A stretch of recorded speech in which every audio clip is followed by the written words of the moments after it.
Oh, you don't need a quorum for this. I noticed it as a special meeting. You did? Oh, okay. Because we were might gonna have a quorum. quorum in, so I noticed it. But we don't need to have a quorum, do we? Hey, Jim, Oh, Sure. We've got so five. do you have some time in the next week or so for us to get to you?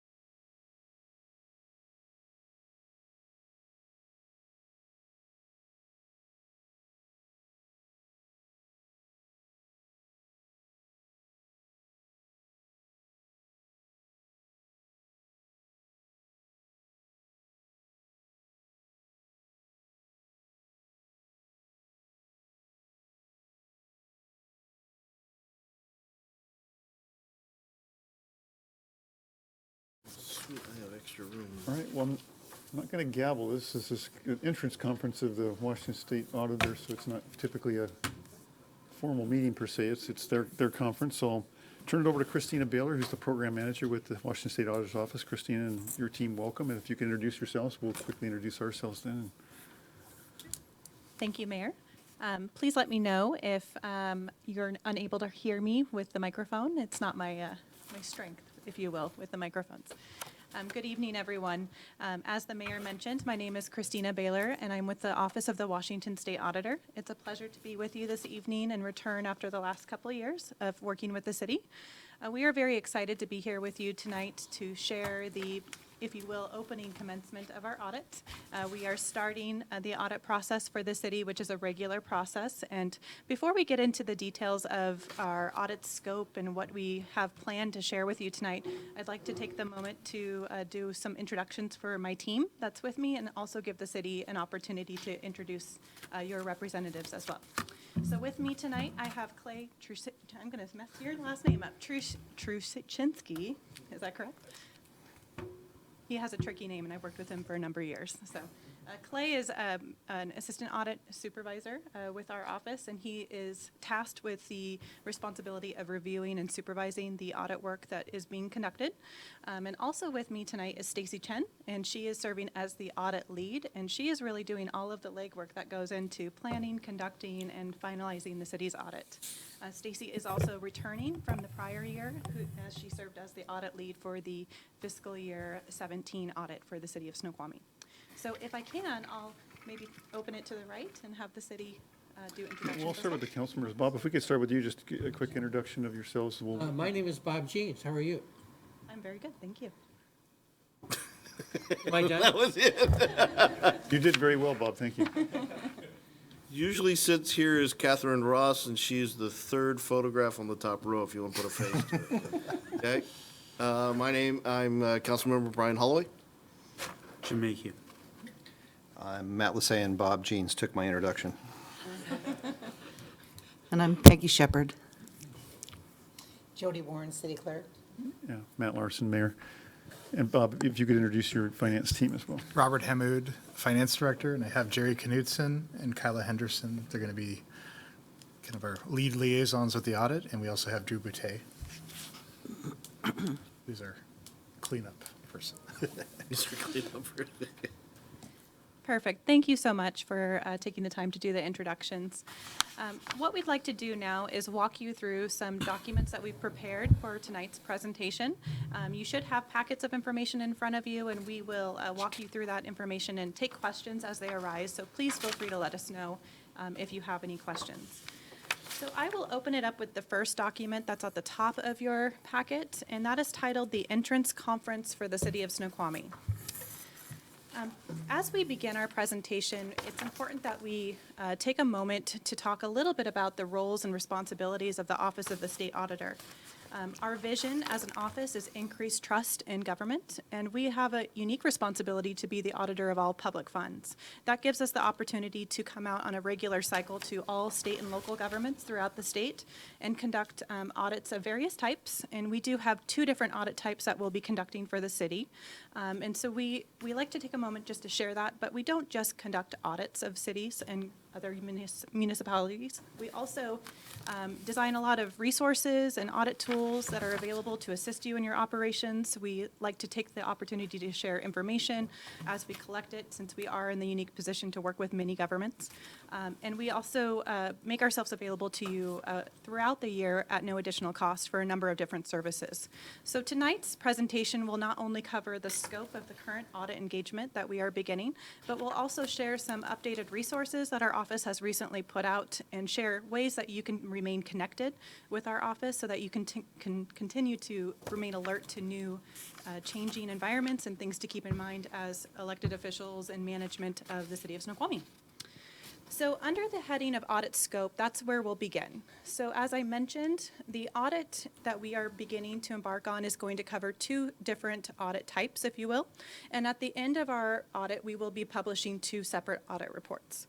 I would like to give you the objective of each audit and a little bit about how we conduct it, and then Stacy will share some more detail on what particular areas will be incorporated in the audits and answer any questions that you might have. So the audit period that we are conducting is a little bit different for each audit. So I'll begin with the accountability audit. So the purpose of an accountability audit is really to look at the city's compliance with state laws, regulations, contracts, grant agreements, and your own policies and procedures. Beyond compliance, we are also looking at whether or not the city has adequate safeguarding of public funds. Is there an opportunity for public funds to be misused or potentially misappropriated? Those are all things that come into the purview of an accountability audit. Now, we don't have time to look at every transaction that occurred during the audit period, so we do have to utilize what's called a risk-based audit approach. That requires the audit staff to do a number of audit planning procedures and select areas for further review during our scope. The scope of this particular accountability audit is a 2-year period, so we'll be looking at fiscal year 2017 and 2018. And the reason for that is, if you will take a moment to walk back in time with me, we typically perform an annual audit for the city for both accountability and financial, but our 2016 audit was a little bit delayed in the wrap-up and actually did not wrap up until 2018. So we did do a one-time 2-year period audit, and so we are conducting a review of 17 and 18 together. And then our financial statement audit has a little bit different focus. The city is required to prepare annual financial statements. We take a look at those financial statements to make sure that they were not only prepared correctly, but that they're materially correct and fairly present the financial position of the city. At the end of that engagement, our objective is to issue an opinion as to whether that information is stated fairly. And that period will only be for calendar year 2018. Since we did do a 2017 financial statement audit. So to go back to the accountability audit and talk about the specific areas that were identified for the current audit, I'm going to hand it over to Stacy, and she'll walk you through those areas. Okay. So on your document, we listed out the areas that we selected from our audit plan. So the first, I'm going to go over each one of these bullet point and kind of give you an idea of what procedures we will be doing for each one of them. So the first one is accounts payable. So during our audit planning, we noted the city had 27.3 million vendor payments in 2017 and 33 million in 2018 that paid through the city's AP process. Because it represents a significant portion of the city's activities, we feel that it's important that we review this area on a regularly. But we haven't done so. So therefore, this year we will be performing a detailed system review on this area. So what we'll be looking at is the city's policies and procedure to gain understanding of the city's process for preparing, reviewing, and approving all type of disbursements. And then we will conduct testing over several disbursements, such as your credit cards activities, travel charges, refund payments, and employee reimbursement. And at last, we will be testing EFT transaction, electronic fund transfers transactions. And we will review these to ensure that they are properly supported and properly authorized in accordance with your policy. And including in this system review, we will incorporate a few different citizen hotline that we receive in this area. The second area we will be reviewing is the sale of city property. We will review for compliance with the city policy for a particular sale transaction that incurred during our audit period. And the third area is contract compliance. We will review for compliance with the city policies for contracts, specifically for your public works departments, knowing that there were many changes in that department since our last audit. We want to take this opportunity to understand the contracting process in that departments. And so we plan to review a project. It's called the Water Reclamation Facility Phase 2 Improvement Project, and the project cost of $9.6 million. In addition to that review, we will judgmentally select a vendor contract to review for compliance with the contract terms and also the policies as well. In addition to that review, we plan to review 2 other cities' contract, which is the city's leasing agreements with Jura and NOS, to ensure that they are also in compliance with the contract terms for those 2 contracts. And the fourth area is the small and attractive assets review. We want to review the city's process for tracking and monitoring the theft-sensitive items, and we will conduct testing of assets from observation and any new purchases that we noted during our planning work, and we will chase those assets to a master list to ensure that they are properly tracked, and also we will trace assets from the list to an actual physical location to ensure that information on the list is accurate. The last area will be cash receipting. During our planning, we noted that the city receipted a total of $17.9 million in 2017 and $18.1 million in 2018 from cash and checks, which is represent about 50% of the operating revenues. We want to review the city's policies and procedures for cash receipting, and we will test some of the cash receipt to ensure that they are properly tracked and recorded in the system, and also they are reported or deposit on a timely manner in the city's bank. Is there any questions with the area that we will be looking at for accountability audit? Are you going to be looking at the waste management contract? I heard NLS and Gerard, but I didn't hear the waste management contract. So we will be looking at 2 contracts, which is the one that with Gerard, and the other one is the Northwest Landscaping Services. Yeah, so another one that I would like to have looked at is waste management contract. Okay. We can take that under consideration. Okay. Whoa. Would that be an additional cost to the city, or what? At this moment, I think, right. or maybe to clarify for the council members to understand, we stay hands-off, and you choose sort of which contracts that might catch your eye that you want to do a deep dive in and do an audit.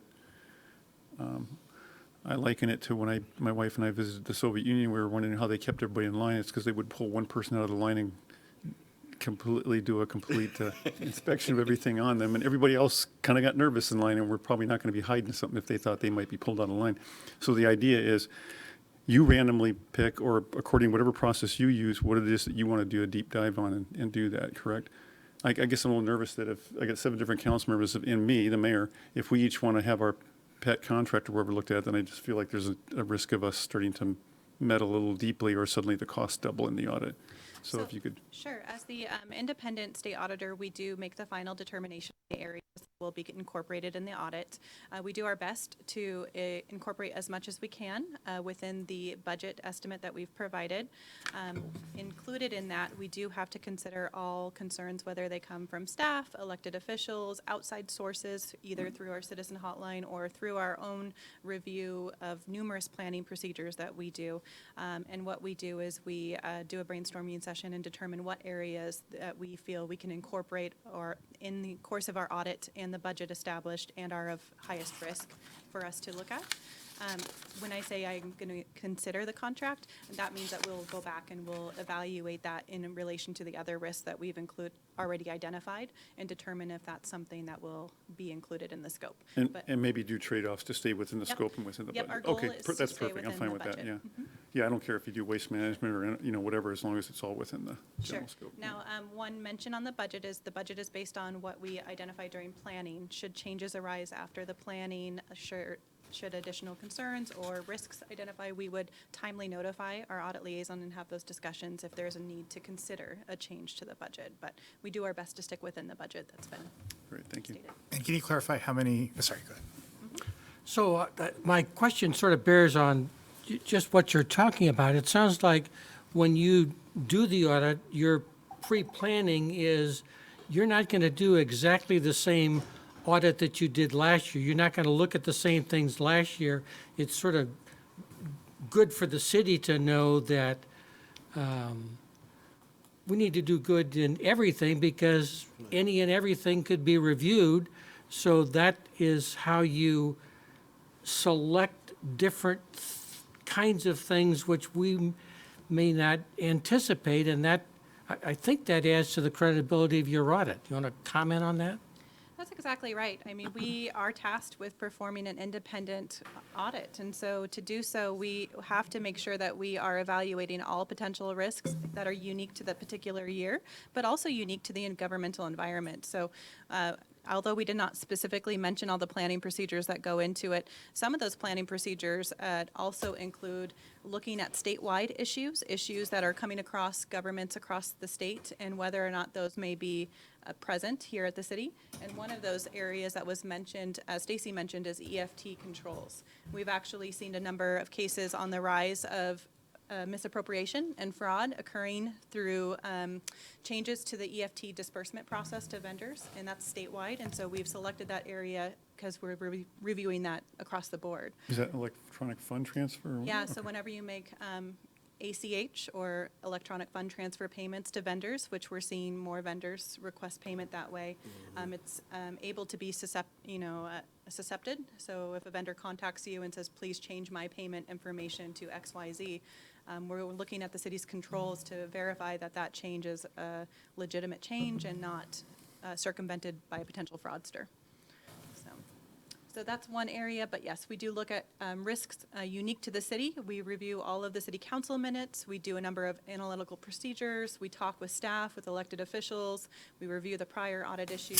All of that comes into play into our planning process, and we really have to identify, of all of those potential risks, what are the areas that we feel are most relevant or highest risk, if you will, for the current audit to cover.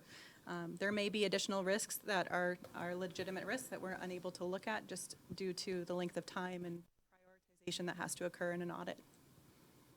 Good. Sure. So I'm just curious, when you receive, I don't know what word you used. Citizen hotline? Yes. What do you refer to those as? Calls or complaints, or what do you refer to those as? We refer to them as citizen hotline referrals. Referrals. So I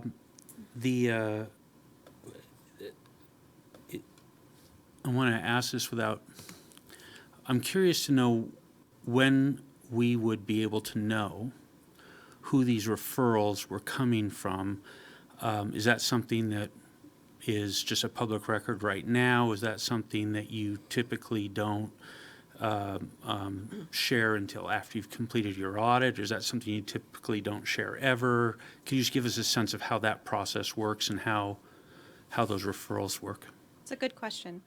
The citizen hotline referral process is mandated under state law.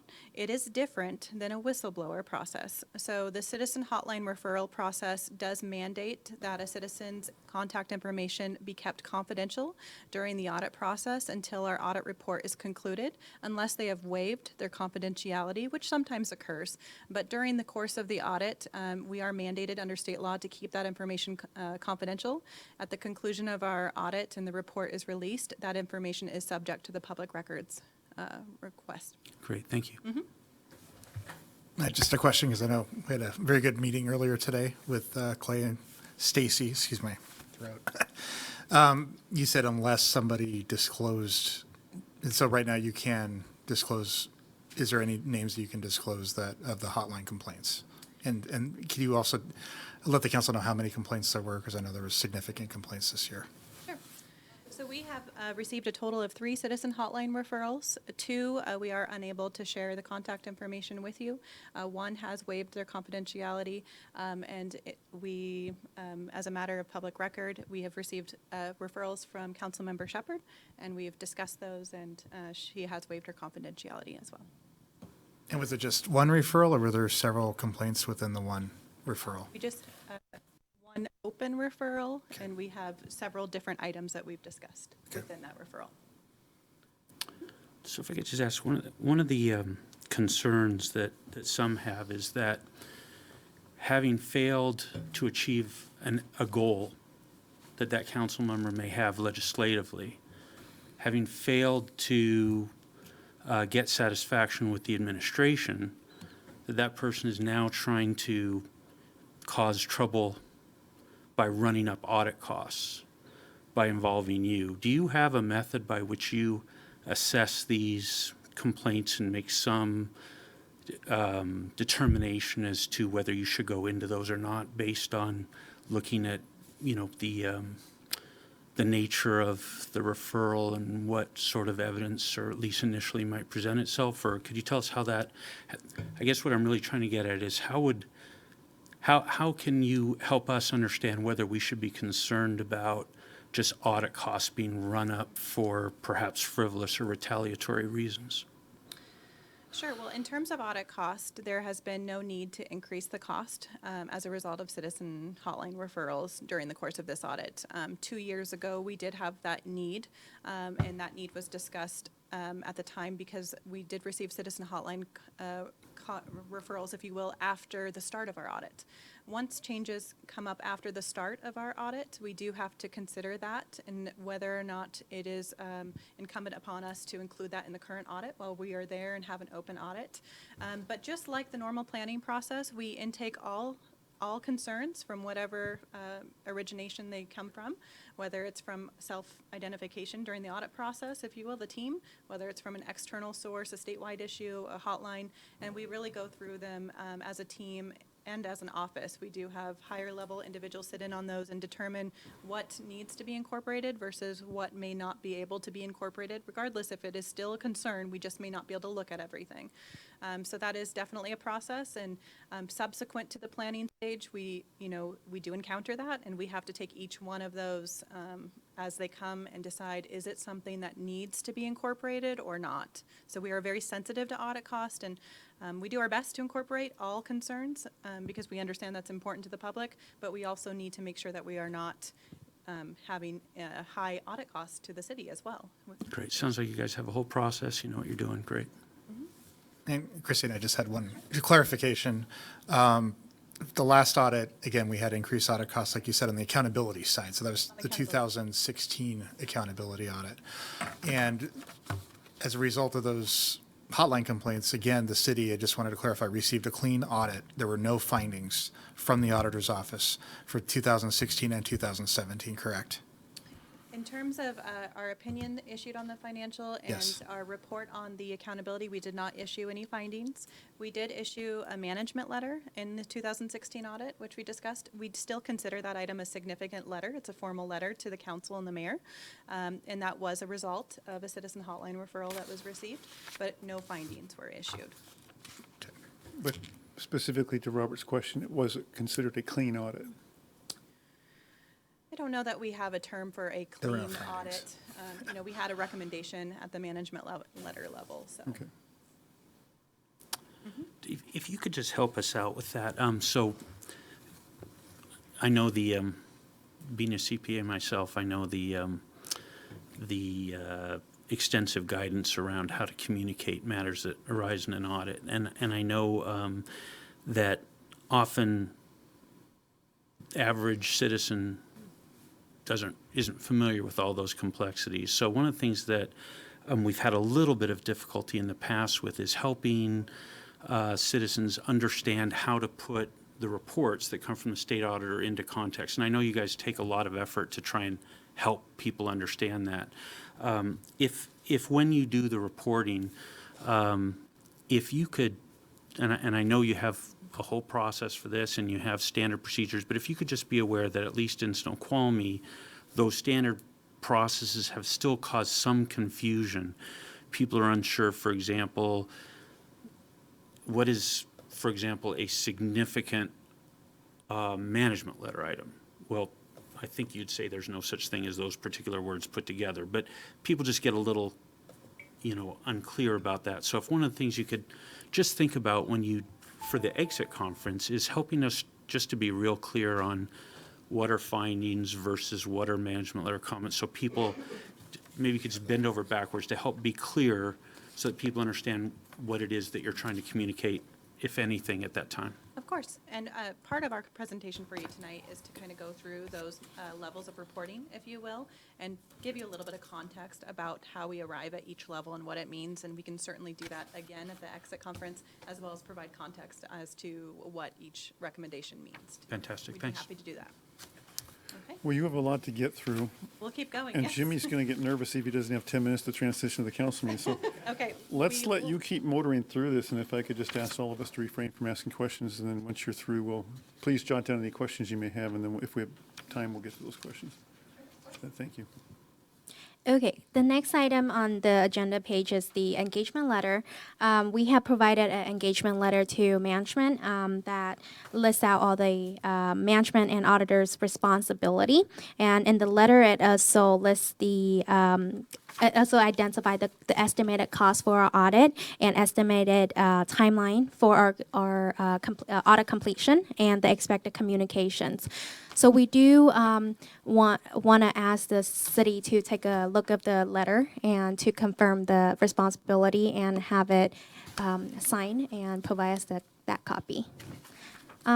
Yep. At this point, I would like to pass to Clay to present you the level of reporting that you can get for a financial statement audit and accountability audit. Thanks, Stacy. Yeah, so just to go over exactly what Councilmember Mayhew was talking about, we'll go through the levels of our reporting that we have. So that first level we have is audit finding. This is the highest level of reporting that our office issues.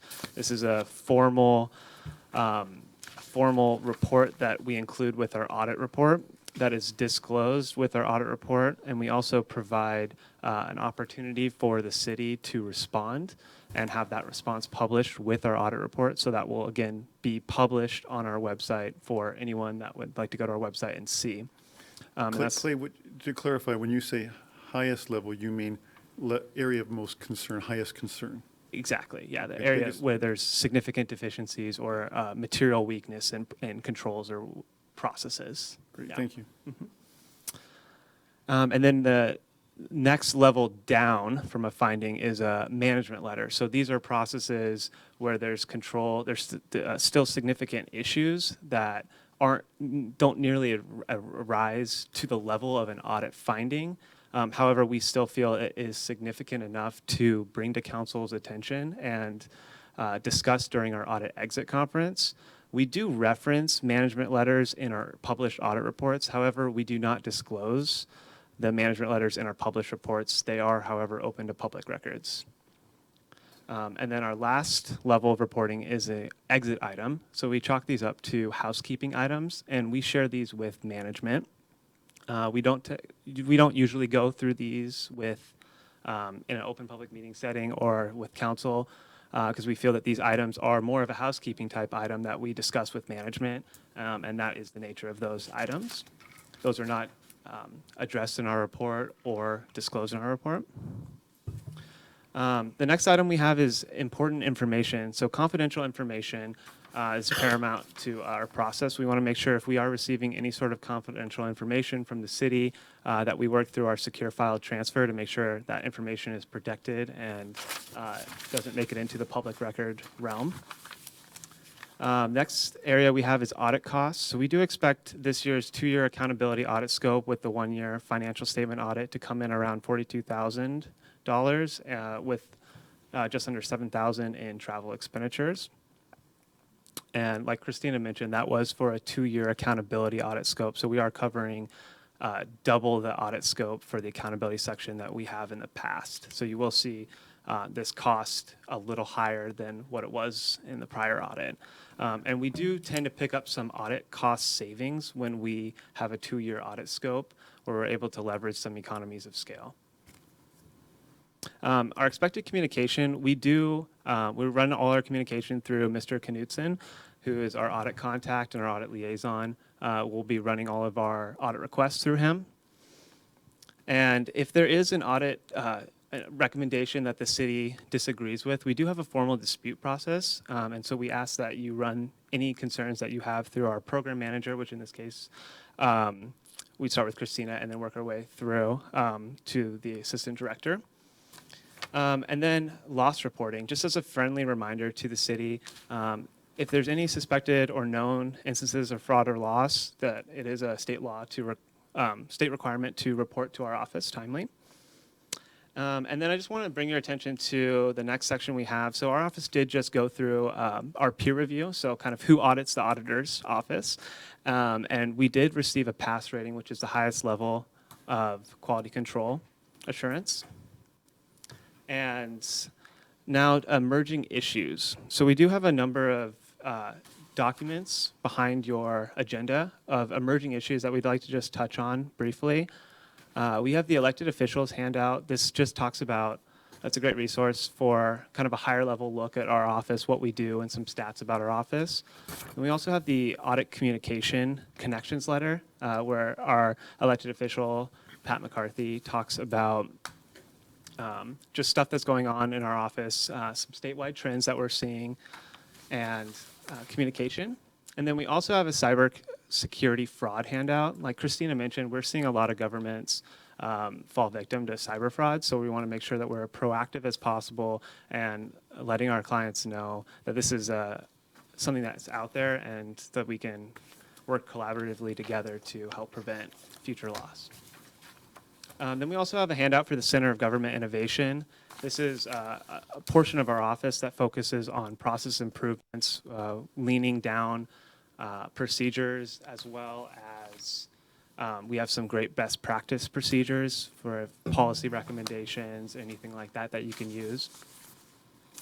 And then we also have it's a new tool coming out called Tracker. It's an audit status tool where we're going to be able to track the status of primarily audit findings and city's resolution for those findings. In this case, as Robert mentioned, the city has not had a finding for a number of years, so not applicable currently to the city.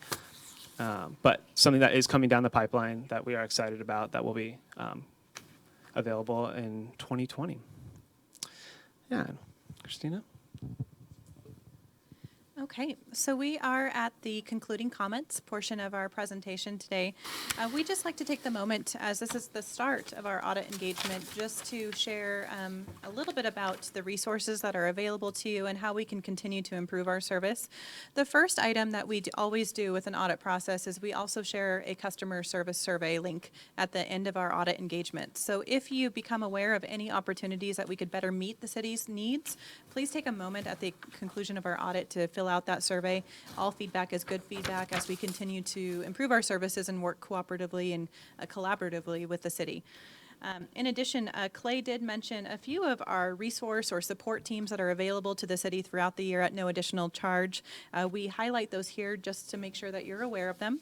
The first is our local government support team. This team primarily provides free accounting assistance or reporting assistance. So should your city have any questions on how to properly account for a transaction or how to report it on your financial statements, they're free throughout the year.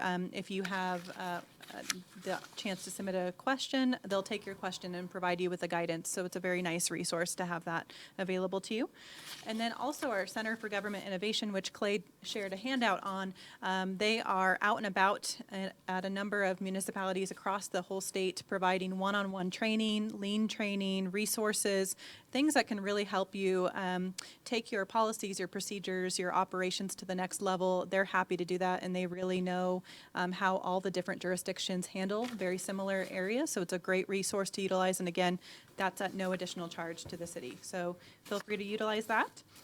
And then lastly, we have our team contact information and a little bit about our background available to you, starting with our Director of Local Audit, Kelly Collins. So should you have the need, please feel free to reach out to any one of us during the course of the audit or throughout the year. We would like to make ourselves available to you to help answer your questions. And with that, that's everything that we have for you this evening.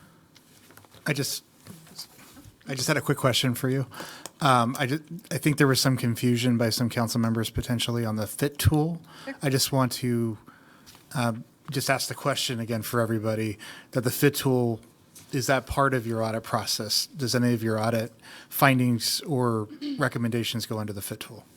So the FIT tool is a tool, and we've been working with the city on some questions that have arisen on it. It's a fairly recent tool, but it's basically taking the data that the city submits annually to our office and using some common ratios to see what it looks like in accordance with those ratios.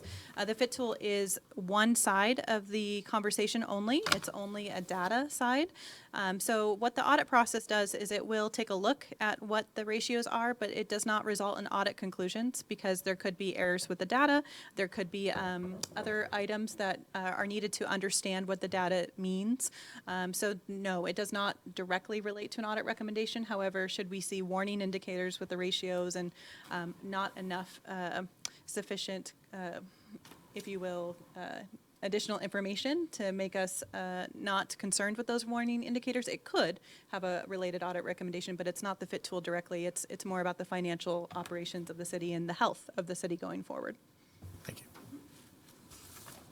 So I'm curious about, I assume the audit has started, and I'm wondering when you anticipate it to finish, and then when might we get an exit interview? Sure. So the audit is in the fieldwork stage. So we're currently in the middle stage of our audit process. We just recently completed planning, and we're just starting in the areas that we've selected. We do anticipate wrapping up the audit process, the fieldwork stage, in December. Our goal would be to hold an exit conference with the city by the end of the year, but we understand with the holiday seasons and time off that can be challenging. So we expect our final exit conference to occur as soon as by the end of the year, but potentially early into 2020. Thank you. Yep. Mhm. Any other questions? I just want to ask on this, it sounds like there's some discussions already happening, but I've just been a little concerned about this FIT tool because it's publicly available, and some of the information that has been picked up publicly, let me say this differently, some of the information that the FIT tool is reporting is very different from the information that bond rating agencies and how they're rating the city on the very same items. So somehow the state auditor's evaluation seems to be inconsistent with bond rating agencies. And so that gives me a lot of concern. It sounds like, is that being discussed, and are you guys looking into that? Because it can be very confusing for citizens to get conflicting information like that. Yeah, and we recently did hold some discussions with the city, and we really thank the city for bringing their concerns to our attention. This tool is developed by our Center for Government Innovation, and it is fairly recent. And so what we'd like to do, the next step in our process, is to really get the city's feedback to those individuals that are working with the tool and creating it. And I think that's in process right now, I believe. So that's the next step of the process. We've held some really good initial discussions. We really thank the city for sharing those concerns, and that feedback is being routed to the right individuals so that we can take another look at that and see if there are changes that could be made to the Thanks. tool. Mhm. Any other questions? Christina, there's I think I brought to your attention that there's a Facebook page, City of Snoqualmie Politics, that several hundred residents partake in locally. And the lead-in, when the description of the group, when it says, hey, what's this group about? And do you want to join and you want to partake? Here's the lead-in paragraph. Fraud, corruption, and collusion with financial fraud documented by the Washington State Auditor since 2008 continues to this very day within the City of Snoqualmie. Now, as the mayor, when I see that, I'm concerned, is there some documentation that this group has received from your office? or documentation that they found or that you're aware of that would validate that statement? You know, I mean, this goes to the definitions that Clay was speaking about in terms of people understanding, you know, if in their estimation, an exit item or a management letter constitutes fraud, I suppose that's in the subjective interpretation, but I think most folks understand fraud to be a little more of a serious or collusion or corruption, to be probably even above management letters. So I was wondering if you could speak to that or bring something to my attention I'm perhaps not aware of. Yeah, that is a bit of an overarching statement, so I can't comment on that statement. I'm not familiar with that. What I can comment on is, to my knowledge, in recent audits of the city, we have not reported fraud recommendations or instances of identified fraud. Or corruption. Right. We have not reported any recommendations of that nature. We've reported recommendations to improve, but not of that nature. So at least from what you know, you're not aware of anything that would validate that statement? Not at this time, no. All right, thank you. Is there any other questions we can answer for you? Okay. Again, we thank the city for the opportunity to speak with you this evening. We believe the audit entrance process is a very important part of the process to make sure that we are on the same page as we get going. And we look forward to working with your staff and sharing the results of our audit with you towards the end of this year, early next year. So thank you again for your time this evening. Thank you both. We look forward to working with you. And again, yeah, please bring to my attention if you have any concerns. I know that I'm sure the staff will be quite responsive to your questions. If I could just say, I just want to thank you for making your time available at this time that was convenient to the council. I know the last couple of years we've struggled to have a time that worked for you folks and that could let council members get there. Your flexibility today is fantastic. Thank you. Yeah, I do thank you for that too. We usually done it during the daytime, working hours, so it's an inconvenience for you, but I know the council appreciates that. Thank you. All right, with that, we'll take a break for 20 minutes, and the council meeting will start at 7 o'clock.